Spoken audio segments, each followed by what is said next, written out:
There is nothing like good mashed potatoes. We've realized that all three sisters prepare our potatoes three different ways, completely different from each other. And so we are going to demonstrate the differences as we each do our own version of mashed potatoes. As you can see, Bonnie is already peeling her potatoes.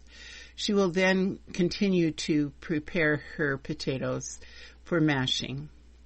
And then Joanne will show what she does in her version. And finally, I will show you how I do mine. You will see that each of us have our own preferences. I cut them like this. Kind of not a real small dice.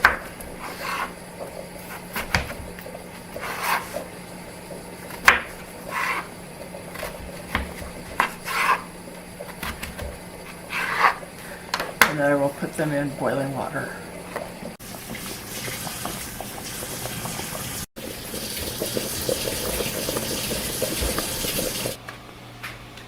My potatoes are now finished. I will drain them.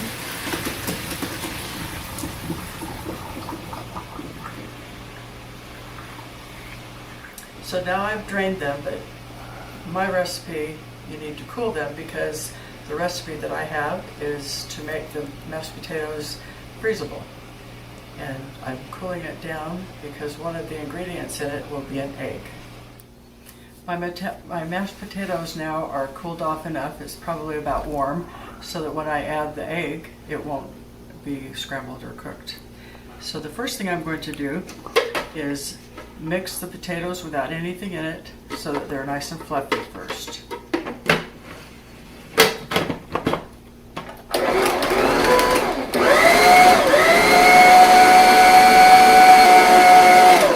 Now they look really good.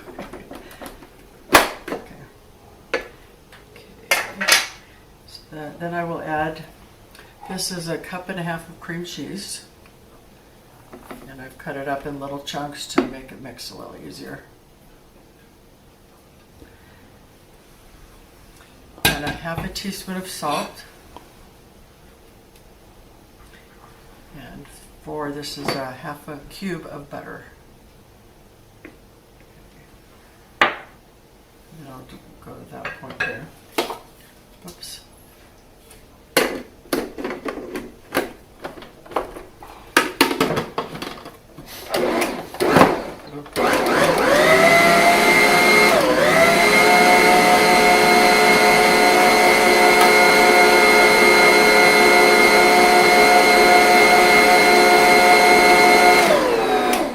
So now I'm going to add, it's going to be almost 1 cup of, I have half and half here, but you can use milk or whipping cream. Okay, so I'm going to add almost all of this, and sometimes you might need to do a little bit less, sometimes a little bit more.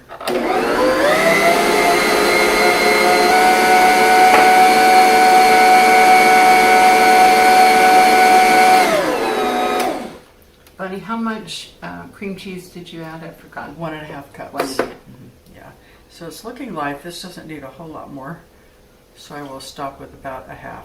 I think.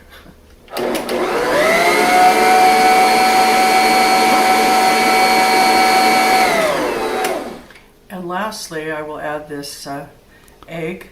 And between the egg and the cream cheese, it seems to be able to keep freezing it without it being grainy or broken down. Yeah, Bonnie, if you are going to serve these right away, you don't add the eggs. That's right. You have the potatoes. Yeah. If you're gonna eat all these right away, then you don't first of all need to cool them down. But if you think you might freeze them, then you should probably add the egg. Okay.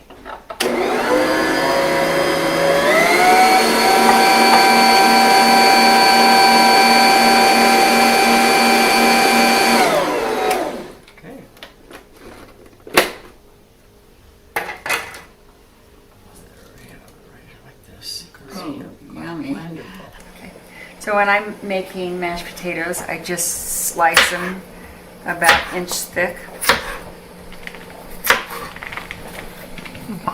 The most important thing is to get them fairly equal. however you do them.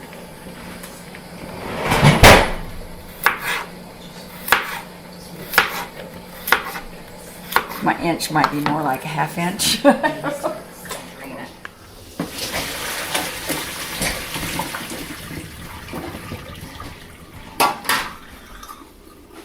So I've cooked my potatoes and I've drained them. And I'm just going to do the old-fashioned way. My husband was raised on a farm in Idaho, and they know their potatoes. So I'm just going to use this masher, and you want them soft enough that it's easy to mash. And usually you have some young man who likes to show how strong they are that love mashing the potatoes. Oh, so you invite them Yes. to come help you. Taylor, do you mind mashing these potatoes for me? So I'm just putting, this is a half of a cube or a quarter cup of, and I don't cut it up, I just let it kind of melt in there. I put that in first so it can melt. And you can vary the amount. It's just whatever you like. Whoops, getting too aggressive. Thank you. So it's really not hard to do. And as far as salt, I should measure it more, but I just put the amount of potatoes in, and I usually just pour it into my palm, so about that much. And then you can add more at the end to taste. It's fairly fluffy without any milk, yeah. And so you just need because to, you cooked them until they were very tender. yeah. I'll just put a little bit at a time. Now this is half and half. You can use whatever you want. Well, not whatever. I wouldn't put fruit juice or anything in there. Whatever kind of milk you want. And it's a little tricky in that you're dealing with a lot of people's different tastes. Like the reason my husband wants me to use, or he usually mashes the potatoes, but he likes using mashers because it's not all creamy. A lot of people love creamy, fluffy potatoes, and he doesn't like too much moisture in them, so that's why I have him mash them. So, and when they sit, actually they get a little stiffer. So what do? Just add more cream? just have them put gravy on it. Okay. It's up to them. Yeah, it's up to them once it's done. You can't be too fussy when it's a big meal. You can see they're quite fluffy. Yes. But you can see there's little lumps in there. The longer you do it, the smoother they get. And he doesn't need big pieces, just A few. a few. Or else he might think they're great. powdered. That looks delicious. Yeah, you put a little more in here. Just about done. Okay, there we go. It even sounds good. It sounds good. So we'll check the texture when we taste them. Okay. Yes. I've peeled my potatoes and now I'm going to cut them in quarters and put them in a steamer to cook for my mashed potatoes. When I was peeling, I found several potatoes that had green on them. Like, can you see the green on this potato? When they're green, that means they've been improperly stored and exposed to the sunlight. This is not good to eat, so cut the green part out. It's okay to peel the peel off. As long as you come to the white flesh, that's fine. But you should not eat the green part of that potato. It does not mean that it's not ripe. It means that it was exposed to sunlight improperly. So I just cut my potatoes in quarters and put them in my steamer. I'm setting the timer for 40 minutes. I'll check it. I may not need it that long, but it takes quite a while to steam that many potatoes. You'll be able to see the steam in just a moment. This is almost 10 pounds of potatoes in the steamer.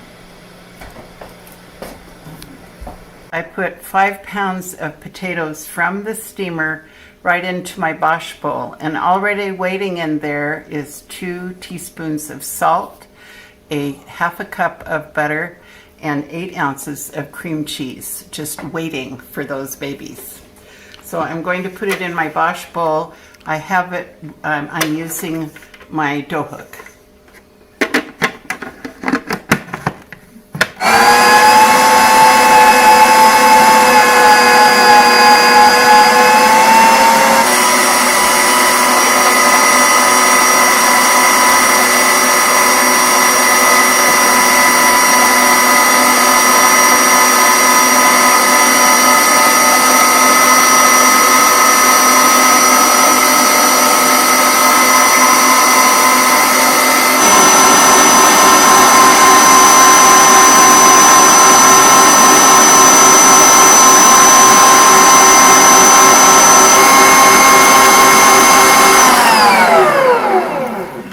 The potatoes were cooked enough in the steamer. If your potatoes are still not tender, you're in trouble and this method will not work. But if those potatoes are soft, then they really will just fluff right up, and all of the flavorings are already on it. I'll taste it a little. And using some of the potato water, you saw me add about a half a cup of potato water in there as it was blending. That puts it all together, and so that's my method. This is half my potatoes. Come back in a moment and I'll show you my second batch. You can watch me do it again. Getting ready for the second 5 pounds of potatoes. I'm putting the 2 teaspoons of salt in, 8 ounces of cream cheese, and 1 whole stick of butter. That's the flavoring is now all waiting for the potatoes to come in. So I will put the potatoes in the bowl.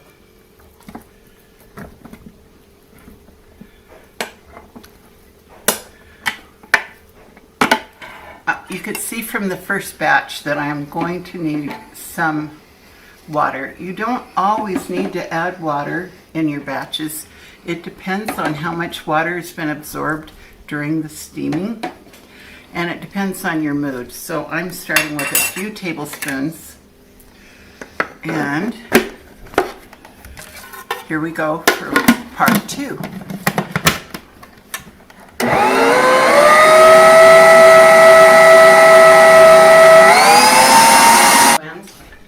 The Idaho version first. You can really taste the potatoes. It's really good. I like that a lot. Then the middle one. It's Diana's. You can taste the cream cheese. Tastes good. And then Bonnie's.